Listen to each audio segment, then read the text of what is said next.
প্রিয় শিক্ষার্থী ও সম্মানিত দর্শক শ্রোতা আসসালামু আলাইকুম। রেজাউল ইংলিশ একাডেমিতে আপনাদের সকলকে স্বাগতম। আজকে আমরা ইংরেজি ব্যাকরণে একটি গুরুত্বপূর্ণ বিষয় নিয়ে হাজির হয়েছি, সেটা হচ্ছে uses of apostrophe S in English.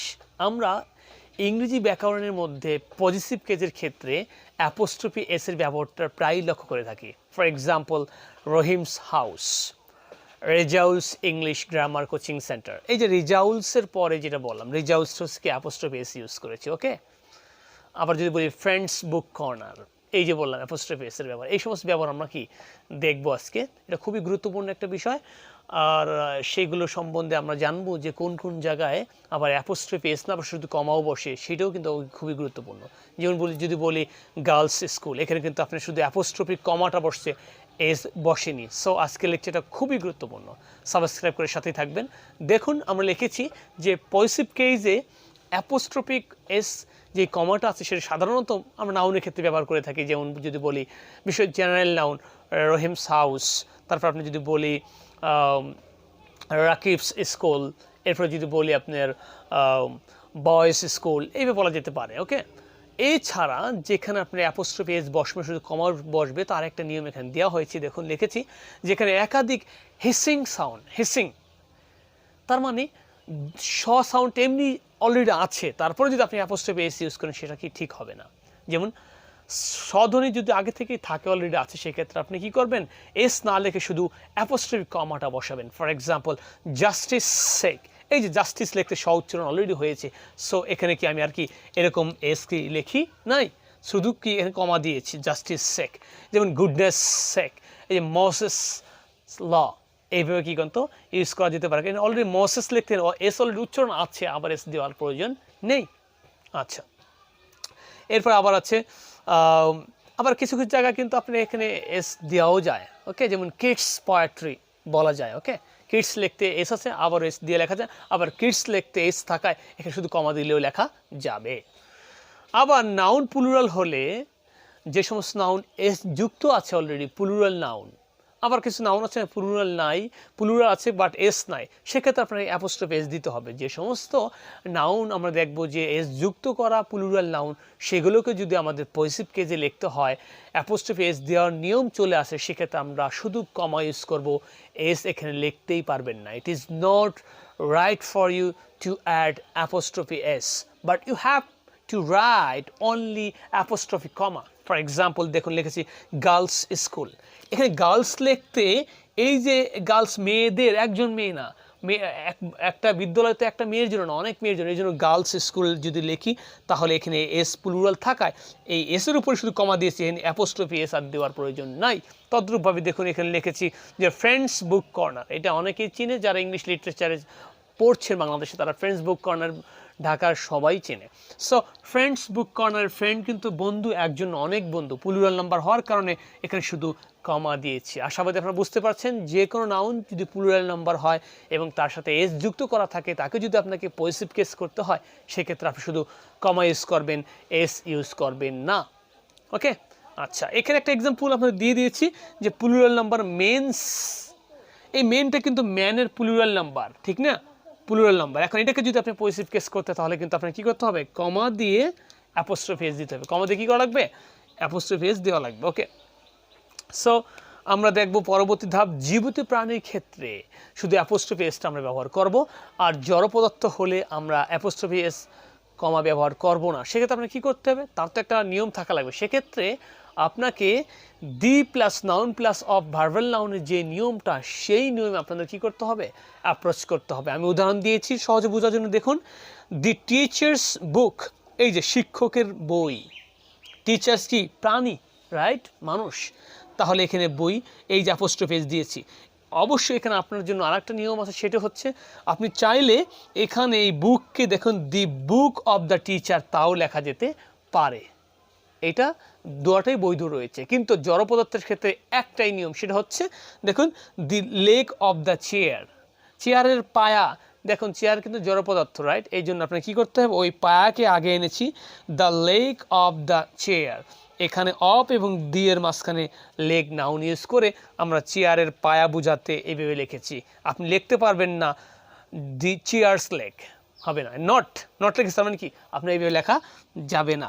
Not the chairs leg, আপনার কি লিখতে হবে দি লেগ অফ দ্য চেয়ার। আশা করি বুঝতে পেরেছেন। আমরা পরবর্তী ধাপে যাব, যে এখানে আরেকটা এক্সাম্পল আছে the hand of the fish, okay, not the fish's hand, okay, এটা আপনি লিখতে পারবেন না। তবে যদি জড় পদার্থকে আমরা পার্সনিফাইড করি, ইংলিশ লিটারেচার যারা পড়ছেন তারা অবশ্যই পার্সনিফিকেশন একটা টার্মের সাথে সবাই পরিচিত, ওকে। পার্সনিফিকেশন বলতে কি বোঝাবো, জড় পদার্থকে যখন আমি জীবন দিয়ে দেবো সেক্ষেত্রে পার্সনিফিকেশন বলা হয়।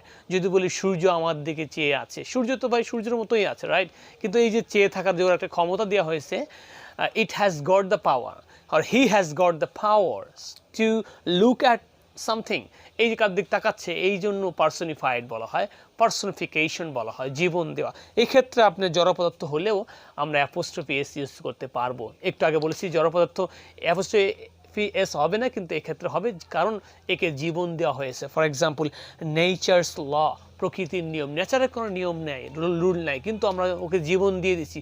ওর জীবন দেওয়ার মাধ্যমে কি প্রকৃতির যে জাস্টিস সেটা করে দিয়েছে, একজনকে বলে না ওর বিচার হয়ে গেছে, প্রকৃতির বিচার করে দিয়েছে, এটা একদম ওর ভিতরে জীবন দেওয়া হয়েছে। প্রকৃতির কোনো ক্ষমতা নাই, বাট এটাকে আমরা জীবন দিয়েছি। একজন কবি তার লেখায় পার্সনিফাইড করে বিভিন্ন জড় পদার্থকে, এই ক্ষেত্রে আমরা অ্যাপোস্ট্রফি এস ইউজ করতে পারবো। আর একটা এক্সাম্পল দেখুন এখানে, ফরচুনস স্মাইল, ভাগ্যের হাসি। দেখেন ভাগ্যের তো কোনো হাসি নাই, কিন্তু এটা কি আমরা একে জীবন দিয়ে দিয়েছি, ও মনে হাসছে, ওর ভাগ্য কি হাসছে। আশা করি বুঝতে পারছেন। সো প্রিয় শিক্ষার্থী, আমরা এখন পরবর্তী ধাপগুলো দেখব। যেটি গুরুত্বপূর্ণ সেটি হচ্ছে যে এই এস পজিটিভ দ্বারা কোনো বিশেষিত কোনো নাউনকে উজ্জ্বল রাখা যেতে পারে যদি আমার প্রসঙ্গটা আগে থেকেই জানা থাকে। ফর এক্সাম্পল দেখুন এখানে লিখেছি মাই হর্স ইজ ফাস্টার দ্যান রাসেলস, তার মানে এখানে বোঝা যাচ্ছে যে আমার হর্সটা রাসেলের, ওরও কি আছে, একটা ঘোড়া আছে। দুইজন ঘোড়ার মধ্যে কি তুলনার ক্ষেত্রে আমরা দেখুন লিখেছি মাই হর্স ইজ ফাস্টার, বেশি দ্রুতগামী, দেন রাসেলস, রাসেল বলতে কি রাসেলস হর্স। এখানে এই যে নাউনটা আমি এখানে কি অ্যাপোস্ট্রফি এস এর মাধ্যমে বুঝাচ্ছি যে অ্যাপোস্ট্রফি এস বলতে কি হর্স, এই অ্যাপোস্ট্রফি এস এর মাঝে কি উজ্জ্বল আছে, কি হর্স কথা উজ্জ্বল আছে, কারণ আমরা বুঝতেই পারছি রাসেলস বলতে বুঝাবো রাসেলের হর্সটাকে, ওকে। এরকম যদি আপনার আগে থেকে প্রসঙ্গ বোঝা যায় সেক্ষেত্রে আমরা এরকম অ্যাপোস্ট্রফি এস দেওয়ার মাধ্যমে পুনরায় যে নাউনটা আছে সেই নাউনের পুনরাবৃত্তি আমরা কি দূর করতে পারি, ওকে। সো আরেকটা এক্সাম্পল দেখুন, his memory is as good as Rafiq's, তার মানে তার মেমোরিটা রফিকের মেমোরির মতোই কি ভালো, তার মানে বোঝা যাচ্ছে যে এখানে আরেকটা এই রফিক্স মেমোরি এখানে উজ্জ্বল আছে এই অ্যাপোস্ট্রফি এস এর মাঝে, ওকে।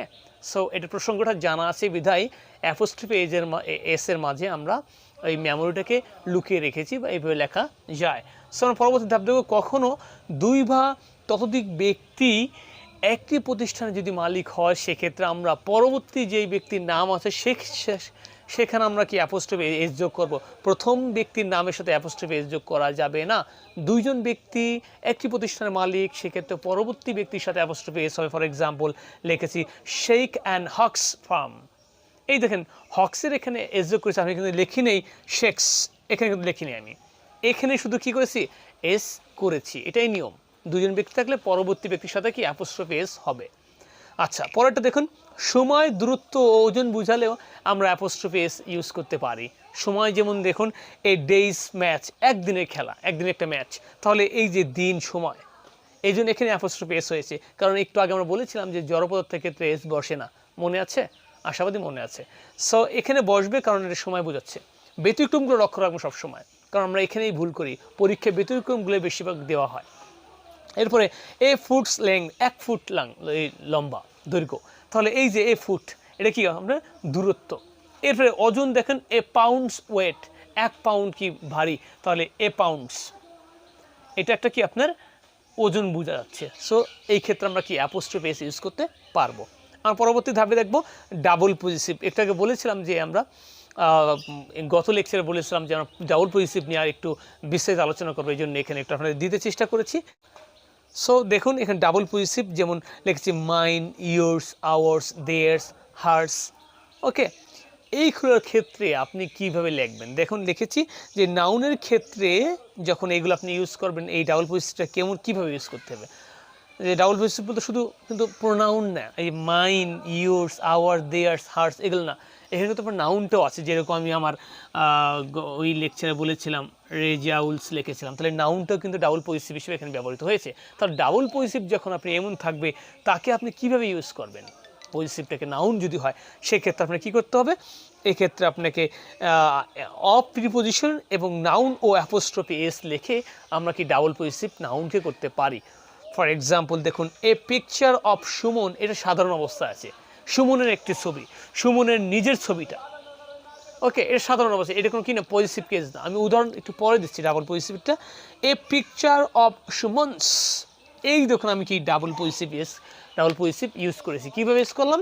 এখানে দেখুন লিখেছি সুমনের কাছে যেসব ছবি রয়েছে তার মধ্যে থেকে একটি ছবি, তার মানে উপরের এক্সাম্পলটা ছিল সুমনের নিজের ছবি, আর এটার অর্থ কি এ পিকচার অফ সুমনস, এই এসের মধ্যে সুমনের আরও অনেক ছবি আছে, তার মধ্যে একটা পিকচার। ওকে, আচ্ছা, তাহলে ডাবল পজিটিভ কেসের ব্যবহার আমরা শিখলাম নাউনের ক্ষেত্রে, যে অফ প্রিপোজিশন ইউজ করে তারপরে নাউন পিকচার, এরপর দেখুন এই যে অফ প্রিপোজিশন, তারপর নাউনটা হচ্ছে সুমন, আর এই যে অ্যাপোস্ট্রফি সুমনে এখানে লাগিয়েছি, এই ডাবল পজিটিভ কেস নাউনের ক্ষেত্রে দেখবো। এবার ডাবল পজিটিভ আমরা প্রোনাউনের ক্ষেত্রে দেখবো, তবে এখানে একটু নিয়ম ভিন্ন হয়ে যাবে। যখন আমরা প্রোনাউনের ক্ষেত্রে লিখবো তখন ট্রিপল পজিটিভ হয়ে যাবে। ফর এক্সাম্পল দেখুন এখানে লিখেছি, আবার ওই ডাবল পজিটিভের আগে যদি অফ বসানো হয়, মানে এই যে মাইন লিখেছিলাম, ইয়োর্স, আওয়ার্স, দেয়ার্স, হার, এর আগে যদি অফ বসে তখন ট্রিপল পজিটিভ হয়ে যাবে। ফর এক্সাম্পল দেখুন এখানে লিখেছি যে of mine, of yours, of theirs, of hers, the dog of ours is red। এই দেখেন of ours, অফের পরে আওয়ার্স লিখেছি, আমাদের কুকুরটি কি লাল কালারের, তাহলে এই যে of ours এটা কি ট্রিপল পজিটিভ, এক কথা ডাবল পজিটিভেরই একটা অংশ হিসেবে ট্রিপল বলেছি এখন। ওকে, সো আমরা এটা বুঝলাম। পরবর্তীটায় যাব যে অবজেক্ট, নোট লিখেছি এখানে, নোট অবজেক্টিভ কেসে পজিটিভ নাউন এ অ্যাপোস্ট্রফি এস ব্যবহৃত হয়। ভালো করে দেখুন, অবজেক্টিভ কেসের ক্ষেত্রে আমরা যখন পজিটিভ নাউন ইউজ করব সেক্ষেত্রে কিন্তু আমরা কি করব? অ্যাপোস্ট্রফি এসটা ইউজ করব। যখন পজিটিভ প্রোনাউন হবে সেক্ষেত্রে আমরা অ্যাপোস্ট্রফি এস, অথবা আপনি পজিটিভ যে প্রোনাউন সেটা কিন্তু আপনি লিখতে পারবেন না অবজেক্টিভ ক্ষেত্রে। ফর এক্সাম্পল দেখুন লিখেছি যে আই ওয়েন্ট টু করিমস, মানে এখানে যদি হাউসের কথা উল্লেখ থাকে তাহলে করিমস বলতে করিমস হাউস আছে, কিন্তু আপনি লিখতে পারবেন না আই ওয়েন্ট টু ইয়োর্স, হবে না। এখানে কি লিখতে হবে? আই ওয়েন্ট টু, যদি আপনি ইয়োর পজিটিভ ইউজ করেন তাহলে সাথে নাউনটা লিখে দেওয়া লাগবে, I went to your house. যখন আপনি এই ইয়োরের জায়গায় কোনো ব্যক্তি নাউন ইউজ করবেন সরাসরি পজিটিভ নাউন, যেমন রিজাউলস লিখছিলাম, তাহলে I went to Rezaul's, I went to Karim's, এইভাবে বলা যাবে, কিন্তু আপনি বলতে পারবেন না I went to yours. Rather you have to say or you have to write I went to your house, I went to your school. Okay, so শেষে একটা ব্যাপার রয়েছে, সেটা হচ্ছে কেস ইন অ্যাপোজিশন। যেহেতু আমরা কেস নিয়ে আলোচনা করতে করতে এই অবধি এসেছি, সো আমরা ইংরেজিতে লেখা বা বলার ক্ষেত্রে কেস ইন অ্যাপোজিশন অনেক সময় এটি অ্যাপোজিটেও বলা হয়। সেটা হচ্ছে কোনো নাউন সম্বন্ধে অতিরিক্ত তথ্য দেওয়ার ক্ষেত্রে আমরা কেস ইন অ্যাপোজিশন ব্যবহার দেখে থাকি। ফর এক্সাম্পল দিয়েছি দেখুন, রাকিব একটা নাউন, তার সম্বন্ধে বাড়িয়ে বলতেছি দি টিচার। যেমন যদি বলি রিজাউলস, যদি বলি কমা দিয়ে লিখতে হবে English teacher of Northern University of Business and technology. যদি এরকম বলি সেক্ষেত্রে আমরা বুঝতে হবে যে আমার সম্বন্ধে বা যে ব্যক্তির নাম লিখছি তার সম্বন্ধে ওই ব্যক্তির নামের পরে একটা কমা, আর যেটুকু গুণবাচক কথা বলেছি তার সম্বন্ধে অতিরিক্ত তথ্য ওইটার পরে আবার কি কমা দিতে হবে। এটাকে বলা হয় apposition, case in apposition in English. So আশা করছি আপনারা বুঝতে পেরেছেন। আমি আবার এক্সাম্পল দিচ্ছি, রেজাউল লেখে comma English teacher at Northern University of Business and Technology Khulna, comma, এরপরে লিখবেন is renowned in the city. তাহলে is renowned in the city, এই কমা আর মাঝখানে যেটুকু বাড়িয়ে বলছি তার আগে কমা আর আগে Rezaul, Rezaul is renowned in the city, এটা একটা বাক্য। কিন্তু যখন বলবো Rezaul comma English teacher at Northern University of Business and Technology Khulna, তার মানে আমার সম্বন্ধে অতিরিক্ত তথ্য দিয়ে দিলাম, রাইট? সো একে বলা হয় কেস ইন অ্যাপোজিশন। আশা করছি আপনার আজকের লেকচারটা অবশ্যই ভালো লেগেছে, আর ভালো লাগলে আপনাদের কাজ থাকবে যে যারা নতুন এসেছেন অবশ্যই লাল অক্ষরে সাবস্ক্রাইব বাটন প্রেস করবে এবং পাশে থাকা বেল আইকন প্রেস করুন, এবং পাশে থাকা যেই বেলে যে অল অপশন যেটা আছে অলে প্রেস করুন। এবং আপনাদের ছোট বড় সকল ফ্রেন্ড বন্ধু